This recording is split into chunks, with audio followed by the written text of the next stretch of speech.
오늘은 은사는 무엇인가? 이란 제목으로 말씀을 상고합니다.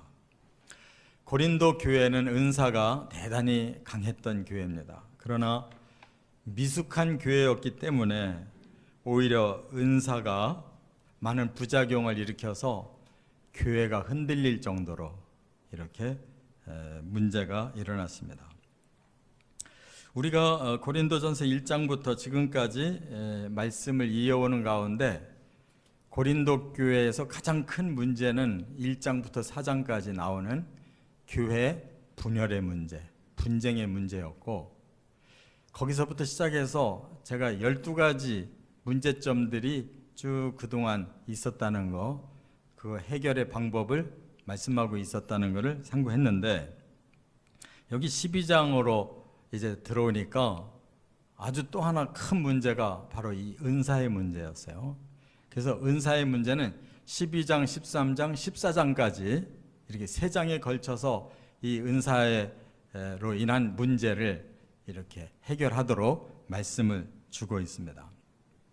오늘 본문은 바로 그 시작점이기 때문에 은사의 개론, 은사가 뭐냐 하는 것을 이제 서론적으로 말씀을 했고, 이 12절 이하 끝절까지는 바로 은사의 원리, 몸과 지체의 원리를 가지고 설명을 했고, 13장에 가면 이 은사가 오히려 부작용이 일어나는 가장 근본적인 이유, 그것은 우리가 서로 상대방을 배려하고 또 나 자신보다 타인에게 유익을 주고 하나님께 영광 돌리고 교회 공동체를 위해서 활용하지를 못했기 때문에 그 해결의 방법은 바로 사랑의 은사를 받아야 된다는 거.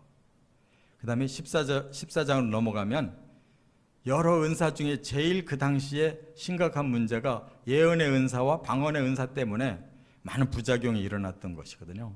예언의 은사는 어떻게 해야 되고 방언의 은사는 어떻게 해야 되는가. 그래서 12장부터 14장까지 은사에 대한 부작용의 문제를 깨끗하게 해결할 수 있는 진리를 말씀해 주셨습니다. 자, 그런데 이제 이 은사가 2000년 전부터 이렇게 강력하게 시작이 됐다는 걸 우리가 깨닫는데, 과연 오늘날은 어떠냐 하는 것입니다. 우리는 똑같은 성령 안에서 살고 있지만 사실상 이 초대교회 같이 오늘 본문에만 소개하는 은사가 9가지나 되는데, 과연 그런 은사가 우리는 분별할 정도로 강하게 역사하고 있느냐? 그렇지 못하다는 거예요. 그래서 우리가 이 은사가 도대체 어떤 것인지 분명하게 깨닫고 또 필요한 은사 살아나야 될 줄 믿습니다. 오늘 은사라고 하는 이 단어는 한자로는 은혜 은자에 줄사자를 써요. 은혜를 주는 것입니다. 그럼 누가 주느냐? 이 원어가 카리스마예요. 카리스마, 하나님이 우리에게 은혜를 주신다는 거예요. 근데 카리스마 그러면 하나님이 그 은혜로 우리를 선물을 주셨다, 그런 말씀입니다. 그러니까 하나님께서 순전히 우리와 교회를 위해서 그 놀라운 것을 그냥 거저 선물로 은혜로 주셨다는 거예요. 오늘날도 이 은사는 너무너무 필요한데 사람들의 마음에 이 영적인 하나님의 선물에 대한 관심이 적고 교회가 살아 움직이지를 못하기 때문에 이 은사는 많이 소멸된 상태에 있다, 그 말입니다. 그래서 오늘 본문에 보면 예수님도 우리에게 직임을 주시고 하나님도 사역의 능력을 주신다는 말씀을 덧붙였는데, 물론 성삼위 하나님은 우리와 함께 계시지만 실질적으로 가까이 우리에게 역사하는 분은 바로 성령 하나님이신 것입니다. 성령을 통해 우리는 은사를 받고 직임을 받고 또 사역의 능력을 받고 이 모든 것이 종합적으로 지금 이루어져 가고 있어요. 그렇기 때문에 이 은사만 제대로 활용하면 우리의 신앙생활도 가장 건강하고 활력 있는 신앙생활을 할 뿐만 아니라 하나님의 교회가 큰 유익을 얻어서 정말 많은 영혼을 구원하게 될 줄 믿습니다. 3가지로 개론을 상고합니다. 첫째, 1절부터 6절 그리고 11절에 보면 은사의 주체가 누구냐 하는 것을 말씀하고 있어요. 바로 이 문제부터 잘못됐기 때문에 은사의 그 주체를 먼저 밝히고 있어요. 11절을 한번 같이 읽어보겠습니다. 이 모든 일은 같은 한 성령이 하사 그의 뜻대로 각 사람에게 나누어 주시는 것이니라. 고린도 교회는 분명히 성령을 받은 사람들, 또 성령의 강력한 은사를 받은 사람들이 많이 있었음에도 불구하고 정작 성령에 대해서 그들은 순종할 마음이 부족한 거예요. 그렇기 때문에 성령의 그 역사하심에 대해서 우리가 하나님의 그 뜻을 좀 알고 깨달으면 성령이 훨씬 우리 안에 강하게 임하실 수가 있어요. 성부, 성자, 성령은 언제나 우리와 함께 계시지만 성경을 읽어보면 시대별로 삼위 하나님께서 역할이 달랐어요. 구약시대 성부께서 친히 역사하셨죠. 그러나 예수님이 오시니까 성자 예수님이 주도하셨어요. 근데 예수님이 승천하시고 성령을 보내시니까 그때부터 오순절에 성령이 임하는 그 순간부터 바로 성령의 시대로 성령이 주도하셨다 그 말이에요. 그래서 이 은사도 바로 성령이 주도해서 바로 초대교회에 주셨다는 것을 깨닫습니다. 그렇다면 성령이 왜 주셨을까? 목적이 있어 주시지 않았어요. 그걸 성도들이 깨닫고 성령이 주체가 되시기 때문에 항상 성령이 원하시는 대로 그 은사를 활용했더라면 굉장히 유익했을 것인데 그렇지를 못했다는 거예요. 자, 그 배경에는 이런 게 있어요. 그들은 사실 악령에게 사로잡혀 살던 우상신앙 생활 하던 사람들입니다. 고린도 교회는 특별히 그 당시에 고린도가 바닷가였기 때문에 항구 도시에 항상 미신이 들끓고 우상이 들끓고 악령이 역사하는 곳이잖아요. 그런 사람들이라는 거예요. 오늘 2절에도 그렇게 말씀했어요. 너희도 알거니와 너희가 이방인으로 있을 때 말 못하는 우상에게 끄는 그대로 끌려갔느니라. 그것을 정반대로 하나님 앞으로 끌고 오신 분이 누구냐? 성령의 역사인 거예요. 그렇기 때문에 이제는 성령이 악령이 들어있던 그 마음에 이제 성령이 들어가셔서 강력하게 역사를 하면서 은사까지 나타난 거예요. 얼마나 놀라운 하나님의 은혜입니까? 그런데 여기에 미숙함 때문에 그 성령의 역사가 과거에 그런 악령을 섬기던 그런 습관과 연결이 되어 있는 거예요. 제대로 성령의 뜻을 이해하지 못하고 마치 미신 믿듯이 무슨 푸닥거리 하듯이 이 성령을 사사롭게 사용했단 말이에요.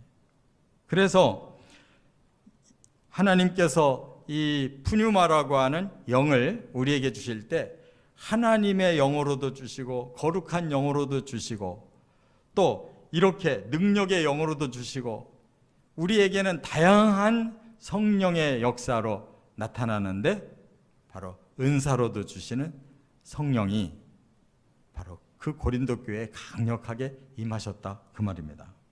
그렇다면 이 은사는 여러 가지가 있지만 바로 그 은사 속에서 역사하시는 성령이 그렇게 여러 가지 역할을 하신다고 깨달으시길 바랍니다.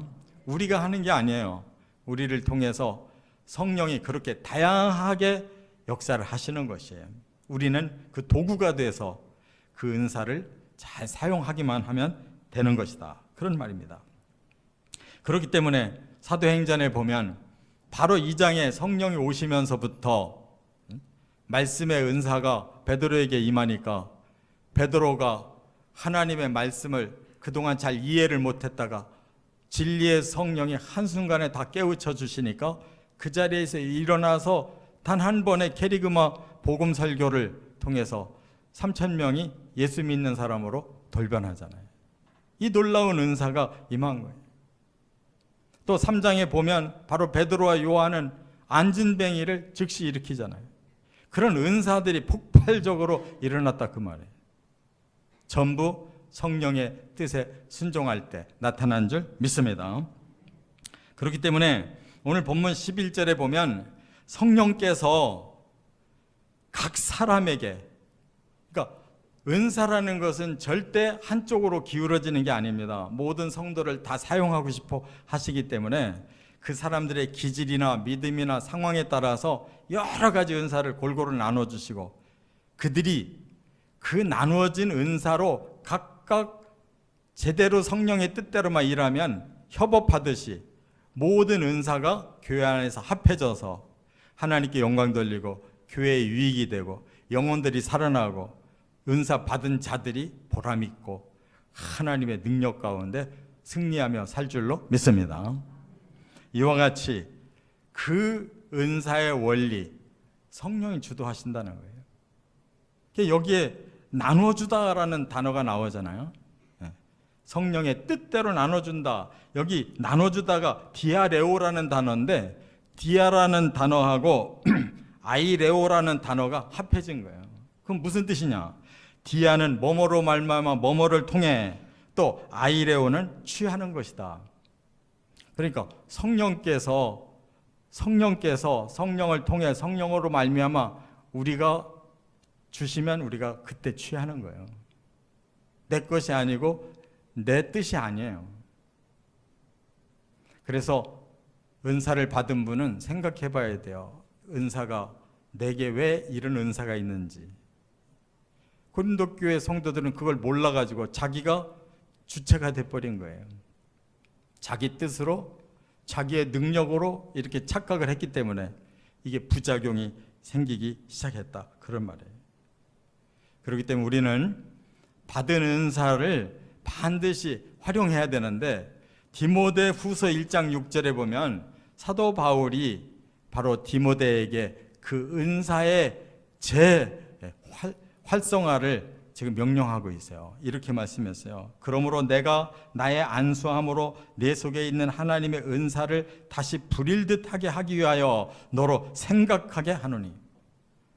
디모데도 하나님 앞에 직임을 받기 위하여 사도 바울이 안수할 때 그에게 놀라운 은사가 임했단 말이에요. 그런데 무슨 일인지는 몰라도 병약하고 그가 여러 가지로 마음이 약해가지고 두려워하고 있었어요. 사도 바울은 너는 다시 그 은사를 부릴 듯하게 일으켜서 그 너의 생각이 다시 성령의 뜻에 순종이 돼야 된다는 거예요. 그래서 오직 능력과 사랑과 절제가 다시 네 안에 일어나기를 원한다, 이렇게 말씀하고 있잖아요.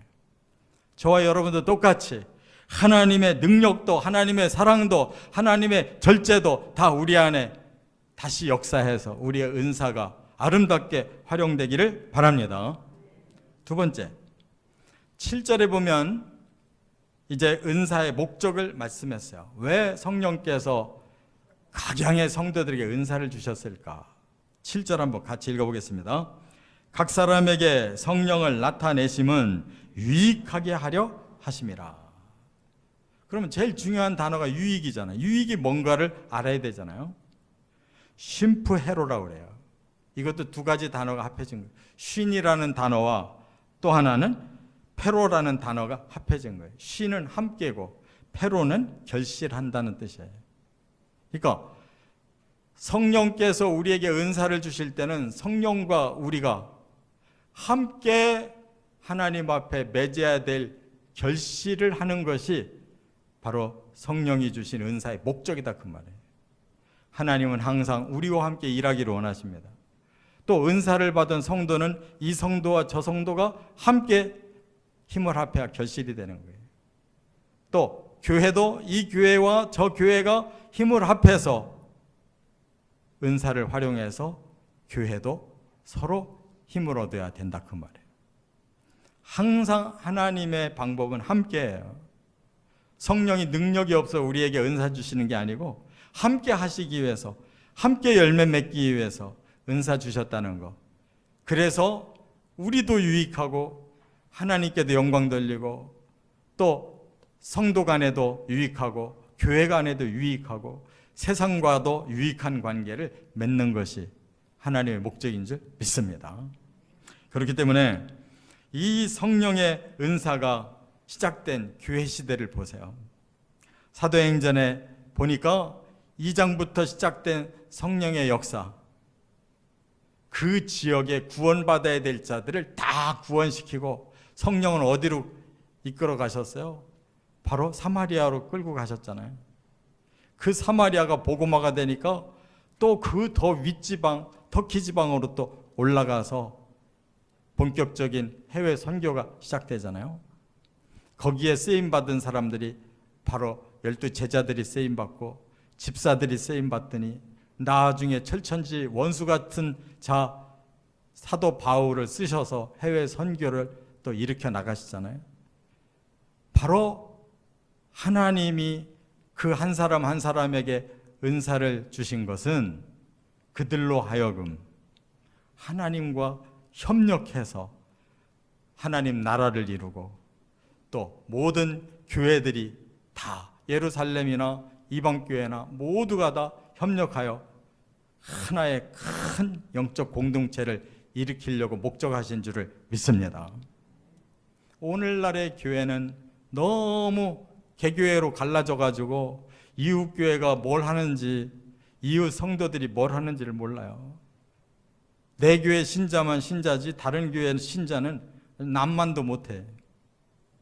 성령은 한 분이시고 은사는 똑같은데 어찌 이렇게 살고 있는지, 은사를 다 소멸해 버려서 사람들이 이기적인 생각으로 신앙생활을 하고 있다는 말이에요. 하나님은 12 사도도 쓰셨지만 7 집사도 쓰시고 오히려 원수 같았던 바울도 거꾸로 들여서 쓰실 때 그들의 은사는 다 동일했단 말이에요. 베드로만 말씀이 탁월한 게 아니라 사도 바울도 말씀이 탁월해. 7 집사 중에 스데반 같은 사람도 말씀이 탁월했단 말이에요. 은사대로 주시는 대로 일하면 그 직임에 100% 순종하게 될 줄 믿습니다. 꼭 설교는 목사만 하는 게 아니에요. 하나님 은사 주시는 대로 하는 것이에요. 또 여기에서 성령께서 바로 은사도 주시지만 직임도 주신다. 또 그 사역을 감당할 만한 능력도 주신다. 이렇게 말씀하고 있잖아요. 하나님의 성령은 오늘의 교회를 완전히 주도하고 우리 한 사람 한 사람을 개별적인 은사뿐만 아니라 직분뿐만 아니라 그 사역을 감당할 영적인 능력까지도 다 주시는 줄 믿으시기 바랍니다. 그렇게 해서 이렇게 은사를 통해 아름다운 고린도 교회를 이루기를 원했지만 그들은 미신의 습관과 또 미숙함으로 인격의 부족과 하나님의 성령의 뜻이 무엇인지를 아직 제대로 몰랐기 때문에 은사만 받았지 이렇게 목적을 잃어버리고 제대로 사용을 안 했기 때문에 많은 혼란을 가져온 거예요. 그 은사가 마치 자기 것처럼 자기를 자랑하고 사사롭게 사용했단 말이에요. 그래서 교회가 너무너무 큰 혼란에 빠져버린 거예요. 무려 3장에 걸쳐서 사도 바울이 정리하지 않으면 안 될 만큼, 가장 좋은 사랑의 은사를 받지 않으면 안 된다고 말할 만큼 심각했단 말이에요. 그렇기 때문에 오늘날도 마찬가지로 우리가 디모데에게 말한 것처럼 불일듯 우리의 영적 생각이 살아나서 이 은사가 다시 활발하게 사용되어지는 것이 정상적인 교회며 성도라는 것을 꼭 기억하시기를 바랍니다. 하나님이 만일 주셨는데 그것을 우리가 임의로 사용하지 않는 것도 잘못된 것이에요. 철저히 하나님의 목적에 맞춰 살아가시기를 바랍니다. 세 번째, 8절부터 10절까지 보면 은사의 종류를 말씀했죠. 한번 8절과 9절을 같이 읽어보겠습니다. 어떤 사람에게는 성령으로 말미암아 지혜의 말씀을, 어떤 사람에게는 같은 성령을 따라 지식의 말씀을, 다른 사람에게는 같은 성령으로 믿음을, 어떤 사람에게는 한 성령으로 병 고치는 은사를, 이렇게 해서 9가지 은사를 지금 소개하고 있어요. 그런데 여기 첫 번째, 두 번째가 말씀의 은사인데 어떻게 구별했냐면 지혜의 말씀과 지식의 말씀이다 이렇게 말씀했어요. 지식의 말씀이라는 것은 우리가 하나님의 그 말씀의 원뜻이 뭔지를 분명하게 깨달을 수 있는 지식을 말하는 거고, 지혜라는 것은 그것이 다시 하나님의 의도에 의해서 뭔가가 뚫리는 것을 말하는 거예요. 그렇기 때문에 우리가 학식적으로 배움이 적은 분도 지혜의 은사를 받은 분들은 하나님의 의도를 아주 확실하게 간파하고 아주 영적인 분을 우리가 볼 수가 있어요. 무시할 수 없어요. 또 본래가 공부를 잘하고 연구심이 많은 분들, 이렇게 지식의 은사를 받으면 그분들의 지식이 굉장히 많은 사람들에게 유익을 줘요. 그러나 지혜의 은사도 필요하고 지식의 은사도 필요해서 서로가 합해져야 유익이 될 줄 믿으시기 바랍니다. 또 하나는 여기 세 번째가 믿음이라고 그랬는데, 믿음은 없는 사람이 없지만은 특별히 믿음의 은사를 받으면 아주 강력한 확신이 있는 분들이 있어요. 그 확신에 의해서 그곳에 역사가 일어나는 걸 볼 수가 있어요. 또 하나, 네 번째 보면 병 고치는 은사라고 그랬는데, 그 당시는 오늘날처럼 의학이 발달이 안 돼서 이렇게 신앙적으로 병 고치는 일이 많았습니다. 그래서 이렇게 미신이나 우상도 병 고치는 역사들이 아주 많은데, 그건 다 거짓들이 많아요. 하나님께서 주시는 이 은사는 진정한 병 고치는 능력이 나타났어요. 그분들이 그런 특별한 능력이 있는 게 아니고 하나님이 쓰실 때에만 그것이 나타난 거예요. 베드로도 안진뱅이 고쳤습니다. 성경에 베드로가 두 번째 고쳤다는 말 들었어요? 사도 바울도 놀라운 능력이 있어서 병을 고칠 때 많은 사람들이 예수를 믿었죠. 그 순간 그것이 필요하기 때문에 은사 주시는 거예요. 그러나 한 번 은사 받으면 마치 국가에서 무슨 변호사 면허를 딴 것처럼 그렇게 생각하면 안 돼요. 그렇기 때문에 오늘날도 많은 분들이 자기가 한 번 은사를 받고 그런 능력을 체험하고 누구에겐가 그 은사를 통해 병을 고친 후에 그게 마치 자기에게 뭔가 전매 특허가 떨어진 것처럼 생각하고 그것을 너무 지나치게 강조하는 분들이 있어요. 이미 은사는 끝났는데도 불구하고 계속 그 사역을 억지로 하는 분들이 있어요. 안 됩니다. 은사는 하나님이 주셨다가 걷어 가시는 거예요. 그렇기 때문에 기적도 동일한 기적이 계속 안 일어난 것을 우리가 잘 깨달아야 돼요. 하나님이 주실 때 그것이 나타났을 뿐인 거예요. 더구나 지금 이 시대는 의학이 발달하고 과학이 발달해서 사실상 병 고치는 은사가 별로 나타나지 않아요. 그런데 그것을 시대별로 하나님의 성령이 필요할 때 더 주시고 필요 없을 때 안 주시는 건데, 너무나 자연스러운 은사를 너무 인위적으로 그렇게 하면 안 된다 이 말이에요. 많이 주시는 은사의 시대가 있고 그것이 필요 없어서 안 주는 시대의 은사가 있는 거예요. 오늘날 오히려 정말로 더 필요한 것은 바로 영을 구별할 수 있는 이러한 은사가 더 필요해요. 굳이 병 고치는 은사가 강하지 않아도 별 문제가 없어요. 성령이 알아서 주시고 거둬 가시는 것을 깨달으시기 바랍니다. 또 하나, 기적 행하는 능력도 아무나 기적을 일으키는 게 아니고 그 상황에서 하나님의 복음이 들어가기 위해 사람들의 마음을 깨뜨리는 기적이 필요할 때만 성령이 주신 거예요. 사도 바울도 아무 때나 기적이 일어난 게 아니에요. 그렇기 때문에 이 기적은 구원을 위한 표적으로, 증거로 사용하셨다는 것을 깨달으시기 바랍니다. 사람들의 욕구를 채우는 기적이 절대 아니라는 것을 깨달아야 되는 거예요. 여섯째는 보니까 예언하는 능력을 말씀했는데, 이 예언도 그 시대에는 성경이 아직 완성이 안 된 시대예요. 그렇기 때문에 사도들이나 누구를 통해서 예언들이 일어나고 있는 거예요. 그런데 성경은 이미 66권으로 이제 집대성 됐어요. 지금도 초대교회처럼 똑같이 예언한다고 하는 사람들은 잘못된 겁니다. 오히려 예언이 아니라 지금은 주어진 계시된 말씀을 깨닫고 전하는 시대예요. 그렇기 때문에 지금도 하나님은 내게 말씀하신다, 성경에서 하지 않은 말씀을 내게 하고 계시다, 이단이에요. 그리고 또 하나, 이제 7번째, 영들 분별하는 은사. 이것은 그 시대에 성령과 악령이 공존하고 있는데 사람들이 영분별이 약하면 이게 성령의 역사인지 악령의 역사인지를 모르고 아무거나 이렇게 분별력 없이 하기 때문에 문제가 생기는 거예요. 우리나라에도 과거에 굉장히 부흥을 하던 시대가 있었고 기도원이 많이 일어난 시대가 있었는데 성령 받겠다고 기도원 갔는데 악령 받아서 온 사람들이 있었잖아요.